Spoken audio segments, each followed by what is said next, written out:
बहू को बेटी मत मानो। अच्छा, पापा का स्वभाव कैसा है? अरे मेरे पापा तो एकदम गाय है, गाय। ना किसी तरह की कोई टोका टाकी, ना ही कोई नखरे। उनको तो बस अपनी मित्र मंडली प्यारी है, जिसमें वो मस्त रहते हैं। पता है, उन्होंने आज तक मुझे कभी एक बार भी नहीं डांटा। मेरी उनसे बहुत जमती है, दोस्त जैसे हैं हम दोनों। और तुम्हारी छोटी बहन गीता, उसके बारे में कुछ बताओ ना। यार, गीता का क्या बताऊं, वो तो सारा दिन बस किताबों में घुसी रहती है। पढ़ाई के सामने तो उसको कुछ दिखाई ही नहीं देता। मम्मी सारा दिन कहती रहती है कि रसोई में आकर थोड़ी बहुत मदद करा दे, लेकिन वो तो हिलती तक नहीं। बस अपना खुद का काम कैसे न कैसे करती है। जब देखो पढ़ाई पढ़ाई और बस पढ़ाई। और मम्मी जी, मम्मी तो मेरी थोड़ी सी गुस्से वाली हैं। उनको तो हर चीज परफेक्ट चाहिए होती है। थोड़ी सख्त हैं, पर दिल की बहुत अच्छी हैं। खाना तो बहुत ही स्वादिष्ट बनाती हैं। दुनिया में उनसे अच्छा खाना शायद ही मैंने कहीं चखा होगा। राम की बात सुनकर मुझे थोड़ा डर सा लगा, लेकिन जाहिर नहीं होने दिया। दरअसल शादी के बाद मुझे और राम को एक छत के नीचे जिन लोगों के साथ रहना है, उनके बारे में थोड़ी बहुत जानकारी लेनी तो बनती ही है। एडजस्टमेंट करने में दिक्कत ना हो, यही सोचकर मैंने आज राम से रेस्टोरेंट में कॉफी पीते हुए कुछ बातें पूछ ली। अपने होने वाले ससुराल वालों के बारे में धीरे धीरे जानकारी लेनी शुरू कर दी। मम्मी जी के बारे में तो सुनकर मैं डर ही गई। पहले ही इस जालिम दुनिया वालों ने सास नाम के प्राणी की ललिता पवार जैसी इमेज बनाई हुई है, और ऊपर से जब राम ने बताया कि वे खाना बहुत अच्छा पकाती हैं, तो मुझे लगा कि मैं तो गई काम से। खाना पकाने के नाम से तो मेरे हाथ पैर ठंडे पड़ने लगते हैं। मैंने तो आज तक रसोई में सिर्फ उतना ही काम किया था जितना मम्मी के बीमार पड़ने पर जरूरत होती है। इसके अलावा मुझे किचन में जाना पसंद ही नहीं था। अक्सर मजबूरी में थोड़ा बहुत जल्दी जल्दी निपटाने वाला काम हमेशा करती। अब क्या करूं, शुरू से ही पढ़ाई में अच्छी थी, और जब इस बात का एहसास हुआ कि कुछ हासिल करने के लिए कड़ी मेहनत बहुत जरूरी है, तो फिर बस मैंने पढ़ाई में पूरी जान फूंक दी और बन गई एक सॉफ्टवेयर इंजीनियर। पढ़ाई खत्म होते ही नौकरी करने लगी। अब ऐसे में मुझे किचन में जाने का समय ही नहीं मिला, और सच कहूँ तो मुझे बचपन से ही खाना पकाने में कोई कुछ खास दिलचस्पी भी नहीं थी। सगाई हुई और 3 महीने के बाद शादी का मुहूर्त निकला। अब दिन रात जहाँ एक तरफ शादी की तैयारियां चल रही थी, तो वहीं दूसरी ओर इधर माँ के प्रवचन लगातार जारी रहे। थोड़े दिन के बाद तुझे ससुराल जाना है, कैसे करेगी रसोई का काम? जब देखो फोन पर अंगूठे दौड़ाती रहती है। नीचे रख फोन को और इधर ध्यान दे जरा। ये इस तरह से नहीं छीलते, ऐसे छीलते हैं, इस तरह से काटते हैं। तलने के लिए इन सब बातों का ध्यान रखना चाहिए। नमक कम हो तो ये करना चाहिए, और ज्यादा मिर्ची हो तो ऐसे ठीक करते हैं। मेरी माँ ने मुझे एक के बाद एक ना जाने कितने टिप्स दे डाले, ताकि मैं रसोई में जाकर कोई मुसीबत ना खड़ी कर दूं। खैर, माँ से जितना सीख सकती थी सीख लिया। सोचा बाकी आगे के लिए बाबा यूट्यूब तो है ही मेरी मदद करने के लिए। अपनी सास को समझने की कोशिश करना, डांट भी दे तो दिल पर मत लेना, उनकी अच्छाइयों से सीखना, वगैरह वगैरह। माँ बहुत सी ऐसी बातें सोते जागते मेरे अंदर डालने की लगातार कोशिश करती रही। कभी सुनती तो कभी अच्छा अच्छा करके पतली गली से निकल जाती, और फिर देखते ही देखते मेरे जीवन का वो सबसे खास दिन आ गया। दुल्हन बनकर मैं पिया की गली पहुंच गई। गाजे बाजे और खूब जोश के साथ मेरा ससुराल में स्वागत किया गया। शुरुआत के 1-1.5 महीने कहाँ कब बीत गए पता ही नहीं चला। औपचारिकता की चादर धीरे धीरे उतरने लगी, और घर में अब सब खुलकर बात करने लगे। मैंने भी दोबारा नौकरी पर जाना शुरू कर दिया। जल्दी ही मेरी सासू माँ को इस बात का एहसास हो गया था कि मैं रसोई में जाकर ज्यादा खुश नहीं हूँ। उनके सामने मेरी हालत तो वैसे ही पतली हो जाती थी, इसलिए मेरी मदद करने हमेशा आ जाती। मुझे सामने से कभी डांटा तो नहीं, पर हाँ, पता लग जाता था कि उनको मेरी कौन सी बनाई चीज पसंद नहीं आई। एक दिन ताऊ और ताई जी खाने पर आए। मम्मी जी ने मेड के साथ मिलकर सारा खाना तैयार कर लिया। उस शाम मेरी घर पर ऑफिस के बाद ऑनलाइन मीटिंग थी, इसलिए रसोई में जाकर मम्मी जी की कोई खास मदद ना करवा पाई। सिर भी भारी हो रहा था। ऐसे में मम्मी जी ने मुझे थोड़ा आराम करने को कहकर खुद ही सब संभाल लिया। खाने की मेज पर बातों बातों में ताऊ जी मेरी सासू माँ को सुनाने लगे, आजकल की लड़कियां बड़ी ही नाजुक होती चली जा रही हैं भाभी जी। जरा सा काम सिर पर पड़े तो इनको चक्कर आने लगते हैं। क्यों सरला, बात सही है ना कि नहीं? ताई जी की ओर देखते हुए तंज मेरे ऊपर कसा गया। मुझे बुरा लगा, लेकिन वास्तविकता भी तो यही थी। भाई साहब, एक बात कहूँ, बात कड़वी है पर है तो एकदम सच। मम्मी जी ने कड़क कर अपनी बात रखते हुए कहा। हम घर के बड़े सदियों से घर में आई नई नवेली बहू को नौकर समझते आ रहे हैं, कभी प्यार से उसे पुचकारते भी नहीं।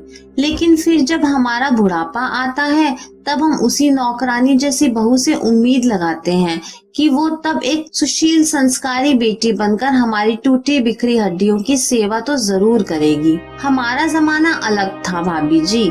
उस दौर के लड़का लड़की हर हाल में माँ बाप के द्वारा दिए सिद्धांत पर चलते थे। पर आज समय बदल गया है।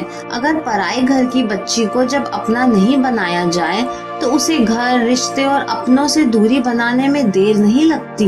मेरा तजुर्बा तो यही कहता है कि घर की बहू को बेटी बनाने की जरूरत बिल्कुल भी नहीं है, बल्कि उसे इंसान ही समझ लिया जाए वही बहुत है। आज मेरी बहू लगातार 7-8 घंटों से ऑफिस के काम में उलझी हुई थी। ऐसे में शरीर और दिमाग से पूरी तरह थक जाता है इंसान। इसलिए आज मैंने खाना तैयार कर दिया। क्या फर्क पड़ता है, आज मैंने काम कर लिया, कल वो काम कर लेगी। आखिर ये घर हम दोनों का तो है। मिल बांटकर काम करने में क्या बुराई है? इंसानियत के नाते हम इतना तो कर ही सकते हैं। अगर हमारे साथ भी ऐसा कुछ किसी ने तब किया होता तो शायद बात आज कुछ और ही होती, है ना बड़ी भाभी? कहकर मेरी सासू माँ ने पापा जी से आंखों ही आंखों में ना जाने कितने सवाल पूछ लिए, जिनका जवाब निसंदेह पापा जी के पास नहीं था। रात को मम्मी जी के कमरे में चली गई मैं। पता नहीं क्यों पर मम्मी जी थोड़ी उदास दिखी। मम्मी जी, थैंक्स, मेरे लिए स्टैंड लिया आपने।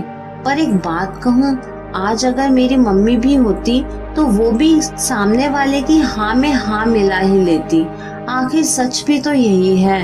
मैं कहाँ घर के कामों में इतनी निपुण हूँ। घर और नौकरी दोनों को कितना भी कर लूँ, आज भी अकेले अच्छे से मैनेज नहीं कर पाती हूँ। बेटा, थैंक्स की क्या जरूरत है? उस पर मेरे मन से जो जज्बात निकले बस शब्दों में पिरोकर बिना किसी लाग लपेट के सामने रख दिए। और जहाँ तक काम की बात है, वो तो तुम आज नहीं तो कल सीख ही जाओगी। मैं तो केवल इतना जानती हूँ बेटा कि हमें रिश्तों को निभाना है, उन्हें बोझ नहीं बनाना। दिल से निभाते रिश्ते और एहसास कभी बोझ लग ही नहीं सकते। मम्मी जी की बातों ने बहुत कुछ सिखा दिया। रात भर सोचती रही। सच में हम बेटियों को मायके में कभी भी कोई रिश्ता बोझ नहीं लगा, क्योंकि वो रिश्ते हम दिल से निभाते हैं। ससुराल में दिल के रास्ते में ये हमारा कमबख्त दिमाग एक पत्थर बनकर खड़ा हो जाता है। उस दिन के बाद मम्मी जी और मेरे बीच के रिश्ते को एक नई दिशा मिली।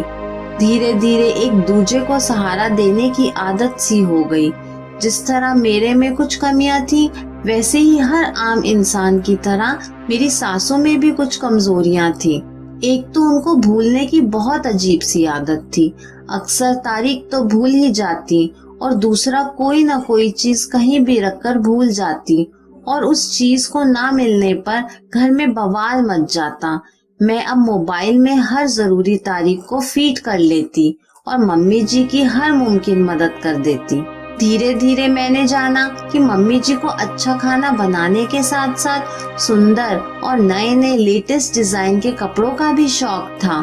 कई बार उनको पापा जी को बाजार लेकर चलने के लिए आग्रह करते हुए सुना। पापा जी ठहरे बिल्कुल विपरीत स्वभाव के प्राणी। वो हर बार मम्मी जी की बातों को टाल दिया करते। अब क्या था, मैं जब भी कभी बाजार जाती, कहीं ना कहीं से उनके लिए कभी नई स्टाइल की कुर्ती, तो कभी स्टॉल, तो कभी प्लाजो, तो कभी गॉगल्स या पर्स ले आती। उनको अपनी सहेलियों संग घूमने फिरने का भी बहुत शौक था। जब कहीं जाना होता तो मैं देखती कि वो मेरी लाई हुई कोई ना कोई चीज जैसे गॉगल्स या कुर्ती पहनकर बड़े चाव से मेरे साथ मेरी कार में बगल वाली सीट पर आकर बैठती और मुझसे पूछती कैसी लग रही हूँ मैं भी फ्लाइंग किस के साथ उनको बताती, एकदम मस्त मम्मी। अब सालों बाद मेरी मम्मी जी मेरे लिए केवल मम्मी बन गई हैं। ये फासला तय करने में हम दोनों को ज्यादा समय नहीं लगा। आखिर हम दोनों ने ही अपना अहम हमारे रिश्ते के बीच में नहीं आने दिया और साथ ही दिल पर दिमाग को कभी हावी नहीं होने दिया। कड़वी बातों को अनदेखा कर आगे बढ़ जाने की आदत को अपनाया। कहते हैं कि अगर एक हाथ बढ़ाए तो सामने वाला भी अपनी आंखों में सच्चाई देखकर आपका हाथ बढ़ाकर आपकी दोस्ती को स्वीकार करता है। लेकिन इधर मेरे साथ थोड़ा अलग रहा। मेरी सासू माँ ने मेरे हाथ पकड़ना ही नहीं बल्कि मुझे कस कर गले से लगा लिया। 20 साल बीत चुके हैं। आज मम्मी को किट्टी पर जाना है। मैं भी ऑफिस के एक कार्यक्रम में जाने की जल्दी में हूँ। देखा मम्मी जी भी आईने के सामने खड़ी जाने के लिए तैयार हो रही थी। आइए मम्मी, मैं आपको छोड़ देती हूँ। अरे नहीं बेटा, मैं चली जाऊंगी, तू जा। चलो ना आप। अरे रहने दे बेटा, कोई बात नहीं, मैं टैक्सी से चली जाऊंगी, तुझे देर हो रहा है। मम्मी आप उसकी चिंता मत करो, आप आओ, तब तक मैं गाड़ी स्टार्ट करती हूँ। अब उनकी उम्र हो गई है। खरगोश के जैसे तेज दौड़ने वाली मेरी सासू माँ अब कछुए की चाल चलते हुए गाड़ी की तरफ आ रही हैं। आते हुए कभी अपनी साड़ी का पल्लू सेट करने लगी तो कभी रास्ते में रुककर बगीचे के पौधों को पानी डालने के लिए माली को अच्छे से डिटेल में समझा बुझा रही हैं। आज भी उनको हर चीज परफेक्ट ही चाहिए। इतने सालों बाद भी स्वभाव कहाँ बदला है। उनको अच्छे से पता है मैं लेट हो रही हूँ, फिर भी देखो तो मम्मी पर अब कभी कभी गुस्सा आ जाता है पर नफरत कभी नहीं होती। हाफती हुई मम्मी जब कार में आकर बैठी तो उनकी सारी थकान ठंडी ठंडी कार की हवा ने उतार दी। मैंने 5-10 मिनट पहले ही गाड़ी स्टार्ट कर उसका एसी ऑन कर दिया था।